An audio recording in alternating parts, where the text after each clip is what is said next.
On December 20th, 2013, our son Carter was born.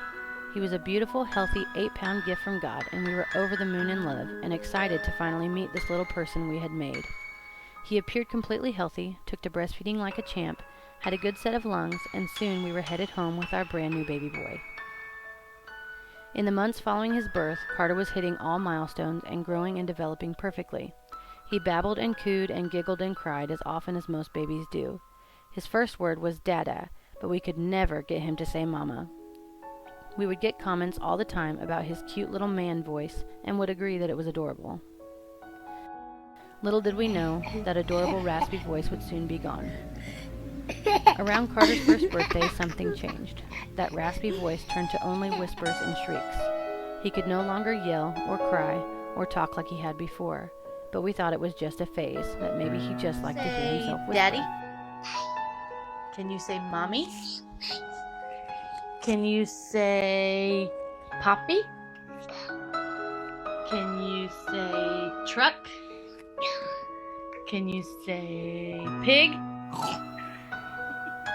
After about 4 months of being in denial that anything was really wrong, we scheduled an appointment with a local ENT.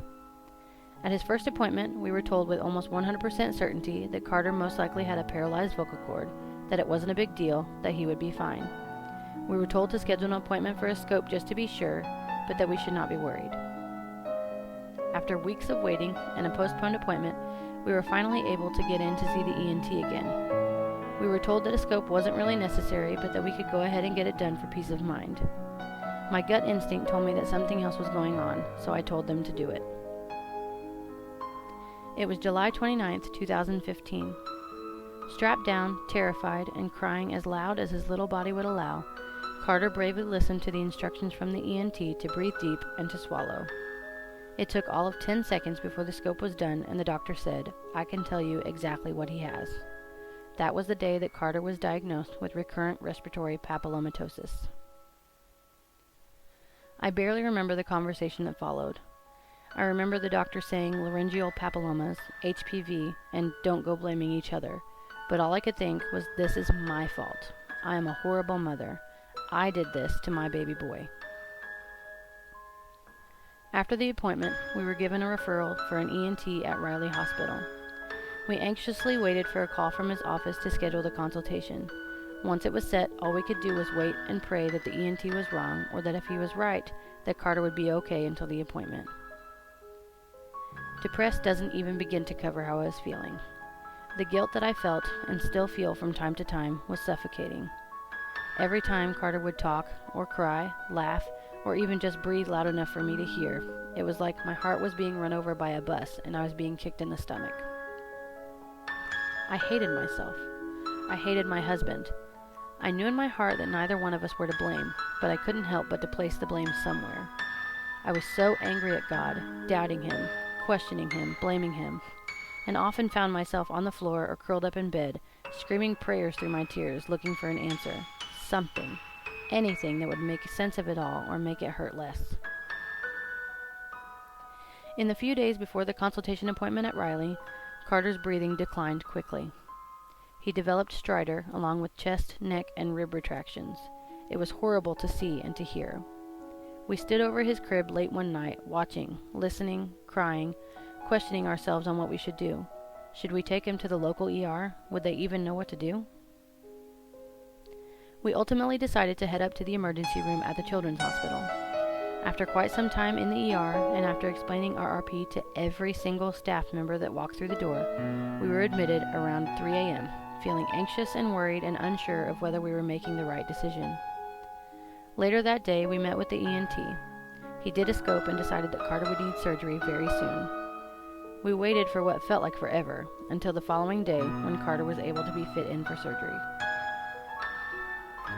My memories of the first surgery include lots of crying, feeling like I was going to be sick, and refusing to eat, drink, or sleep until my baby was awake. It was the longest, scariest hour and a half of my life. As soon as I saw the lady coming to tell us he was out of surgery, I was on my feet and ready to go. I walked into his room and saw his little body laying there, hooked up to an IV and a bunch of monitors. I stood by the crib and rubbed his head, praying silently that he would wake up and be okay. It was only a few minutes later that he opened his eyes and started to cry. I burst into tears at the first sound that he made, but the moment that really got me was when he used his newfound voice to cry "Mama." He finally had a voice after 8 months of nothing but a whisper, and he used it to say "Mama" for the first time ever. The next 6 surgeries were a cycle of schedule the surgery, call to get surgery moved up due to noisy breathing, get told that we couldn't move it up unless there was a cancellation, never being offered an office visit or scope, and being told that we could go to the ER if we thought it was an emergency, but that surgery might not happen for days or weeks after being admitted. We thought that was just the way it had to be. Our ENT was a busy guy with a lot of patients to care for, so we just accepted that it would always be a fight to get surgery moved up. After being told for what seemed like the millionth time that we would just have to wait and hope for a cancellation, we were strongly encouraged by members of the RRP support group on Facebook to find a new ENT. That was one of the easiest hard decisions I had ever had to make. I knew it would be scary to put our trust in a new doctor, but we also knew that just waiting and hoping for a cancellation was not working for us anymore. April 25th, 2017, I sent an email to the Voice Clinic of Indiana telling them of our situation and requesting an appointment for a scope. Within a half hour, they called and set up an appointment for the following Friday. I was comfortable with that. 10 minutes later, I received another call from the clinic in which they told me that if at any time I felt Carter needed to be seen sooner, we could just give them a call and let them know we were on our way up. I was in shock. I knew at that moment we had made the right decision.